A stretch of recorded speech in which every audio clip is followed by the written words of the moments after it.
Well, hey guys, what is going on out there today? What is up? It's Brent Abel here, webtennis.com. Another episode of Tennis Mindset Training. For those of you who are just working like a dog out there on your game, and you're probably realizing that maybe some mental stuff, some mindset stuff might be kind of a good thing to focus on. I know for me, it has been a game changer in the last, well, certainly in the last 18 months, changes to my results in the last 18 months because I really focused on mindset training, creating habits. And those habits were happening off the court daily, couple, 2, 3, 4, 5 minutes a day, and then some habits on the court as well that completely just changed everything for me. So, look, what I want to do today is I just think we've all got more upside to our game. I'm going to go over two ways to help you get there. I'm not going to say that we're underachieving or that we're underperforming, but I'd rather look at it. Hey, we've got more upside to our game, and so I got two things today for you. Number one is kind of a physical thing, but it does help with the confidence, the mental stuff. And then the other one is something that I got from Dr. Nate Zinser's book called The Confident Mind about it wasn't tennis related, but it was I can't remember the sport it was for, but I just took it into tennis and I've been tinkering with it, experimenting with it. Probably started that about a year ago, and then I just figured out, wait, I got to do this. I got to do this every time. So we'll get into that as well. Um, every morning, just a quick reminder here, a couple things is every morning at 8 a.m. Pacific, I go live with what's the right shot, right? I cherry pick a point from a match and we look at the point, and there's two real premises. There's two things we really look at. Shot choice, number one, where do you want the ball to land over there? And then number two, where do you want to move to next on the court? And my whole strategy in the game of tennis, especially in singles, is I want my shot choice to enable me to get to a better court position so that I can take time away from my opponent with whatever shot they give me back. So we do that every morning at 8 a.m. Pacific, and then every day here at 2:30 in the afternoon Pacific time zone. A little tough love once in a while, the tennis mindset training. But for me, this was the game changer for my results in 2023. So, guys, like if you love this channel, love this stuff, go ahead, click the like and the subscribe and that notification bell so you get updated or notified. Updated. That's what we're working on. No, we're working on upgrading. I'm sorry. Hang in there with me. Anyway, so look, two ways today for you to get more upside to your game, and number one is is a fitness thing that I do. And we've all heard this term, wow, you gotta watch the ball. Okay, that makes sense. But in such a generalized piece of advice, it's not really specific enough to how can we train ourselves to watch the ball better. And and if you think about it, tennis is one of the few sports where not only do you have a moving ball, but you also have to move yourself while you're visually tracking that moving ball. Golfers don't have this situation at all. And I'm not saying golf's an easy game because we know it's not, but the ball's sitting there and you get to walk up to it and space yourself, get the right spatial distance away from it and stand there and go through your swing, right? We can't do that in tennis, even with a serve where we're in total control. There's still a moving ball in terms of there's a toss that goes up and we're actually moving as we hit the serve as well. So and baseball, right? I mean, baseball, we're not moving, we're standing, but there's a moving ball, right? So tennis brings that unique combination of a moving ball, and we got to move as well. So the point I'm getting at is the way you move on the court can really either help you visually track the moving ball so much better because if you just work on, and I get a lot of guys who go out there and they're working on the fitness, that's great. Unfortunately, what they do is they do too much long distance running, which is, I mean, it makes your legs strong, but you lose that quickness And you also lose the ability to move where you're really smooth. I mean, when you're quickly moving really smooth. And then there are other guys who go out there and just they go, all right, well, I'll do some sprints, and they just run as fast as they can. Okay, that's good to a point, but you really want to get specific with your sprints. What I do is I run from fence to fence, right? From behind the baseline to the other side. Obviously you got to run to the side of the net. So it's 120 feet, right? The court's 120 by 60.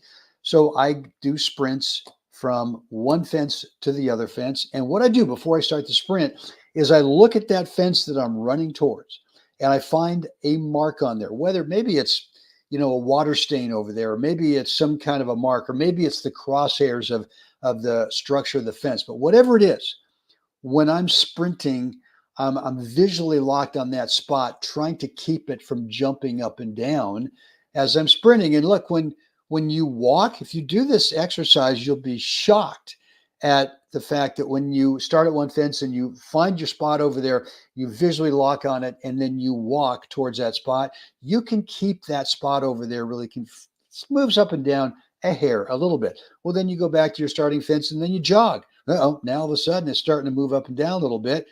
And then you go back and you flat out sprint and you find that thing is just bouncing up and down. So the reason I do these sprints is I try to find a way where I can sprint as quickly as I can, but at the same time, trying to move so smoothly with my head that's not bouncing up and down. And the whole purpose of this is what? Well, when we're moving on the court, we'd like to move as quickly and as smoothly as possible, which allows your eyes to visually track the moving ball, the incoming ball, so much better. Why is that good? Well, it helps you with spacing, right? It helps you with that spatial distance away from the path of that incoming ball. If you're really visually tracking the incoming ball well, you're much more consistently getting the right distance away from the path of the ball at contact. And it just, I don't know. It's just a better way to move on the court. And I think if you do this drill, it's not an automatic quick fix. This stuff takes training. It takes time. And look, I wouldn't do any more than 4 or 5 sprints to start. But I think you ought to get out there and see what that is like. You walk first, see if that spot's moving up and down, maybe then jog and then try the sprint. And I think you'll find that, okay, yeah, it's bumping up and down. I got to find a way to be able to move in such a way that I visually track. I know it's a stationary spot over there, but that's how the training starts, is to be able to keep. I mean, if you can't keep a stationary object over there from moving up and down, how are you going to do it with a moving object? And there was some study that was done. I can't remember. I think it was for baseball that said way back. I think the Kansas City Royals did it. And they found that with the hitters, if they got fooled by a pitch, right? They thought a fastball was coming in, but when it ended up being an off-speed ball, and they got a little bit forward, they got a little bit off balance. And what they've discovered was that your eyes, when you get off balance, your eyes immediately look for a stationary object in the landscape to orient yourself, right? So in tennis, if you get off balance, if you get upper body off balance, guess what? That moving tennis ball is not a stationary object. You're taking your eyes off it. So that whole thing about keep your eyes on the ball, okay, all right, you can do that if you've got great posture and great balance. And boy, is that not the number one fundamental in the game that Mr. Stowe taught me every day for a year and a half, for 3 hours every Wednesday up on a court in Napa. We just work on posture and balance because he felt that if you don't have posture and balance as you're playing the game,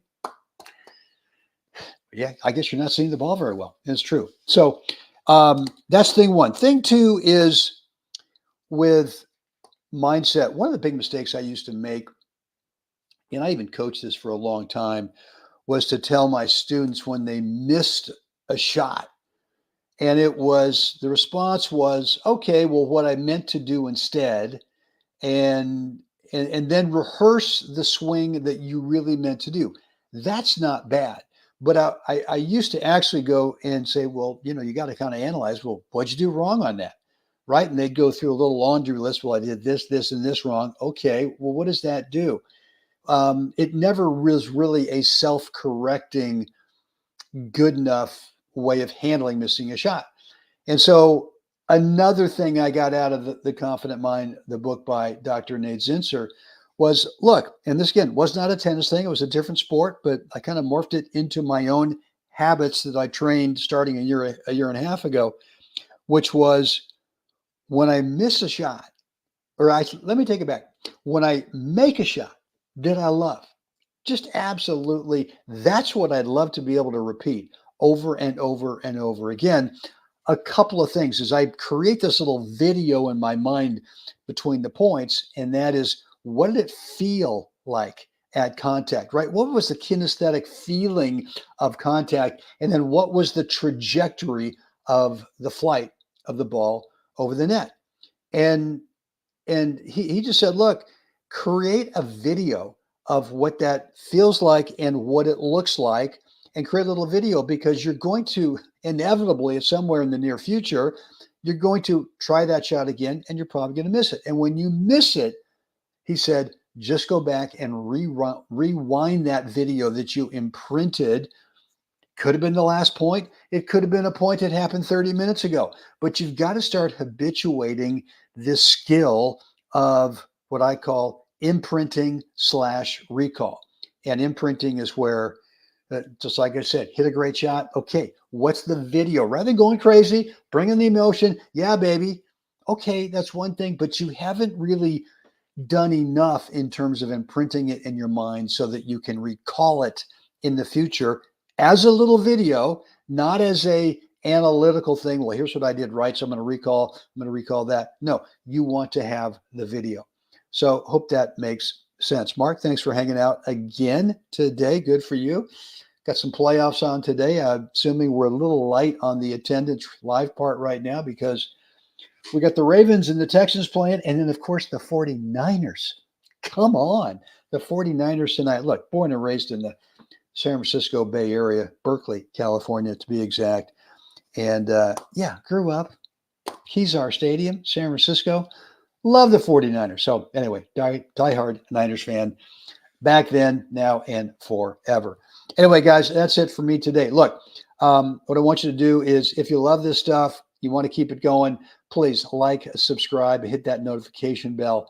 And then one more thing is, if you're new to web tennis, what I've got, and this is a big mental thing that really was a game changer for me, and that is, how do you manage that 80% of the match that's spent not playing points, right? Only 20% of the time during a match are we actually playing points.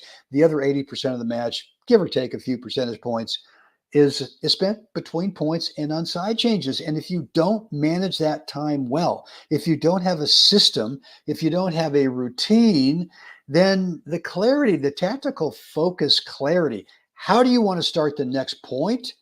And that, for me, once I really started habituating that, I just seemed to play at a much higher skill level, or I should say a much more narrow skill level range. I played much more often at the very top of my current skill level. And rather than some points great, some points not so great, right? We always want to be consistently playing at the top of our skill level. And when you manage the 80% of the match really well, that just tends to happen a lot more often. So look, what I've got for you is a free complimentary, a little redundant there. Yes, a 4 step-by-step between points routine. It's a private video, about 20 minutes long. I go through each one of the 4 parts. Private, but it's free. And just go over to webtennis.com, drop in a first name and email address, and you'll get access to that free video. Guys, hope this has been helpful today on these 2 things about how to let's upgrade it. And I still think we are underperforming. I think we're underachieving. I think we have a lot more we can get out of our game. And those are 2 ways right there to focus on to get it done. So look, any more questions down below in the comments area? I appreciate that. Would love to read it and respond, or you can shoot me an email. We'll keep it private over at brent@webtennis.com. Guys, get out there, help someone else have a great day. See you again, hopefully tomorrow morning. What's the right shot? 8 o'clock. If not, then tomorrow afternoon, 2:30 p.m. Pacific, again for a little bit of more tennis mindset. training. Guys, have a great evening. Thanks for hanging out. See you again next time.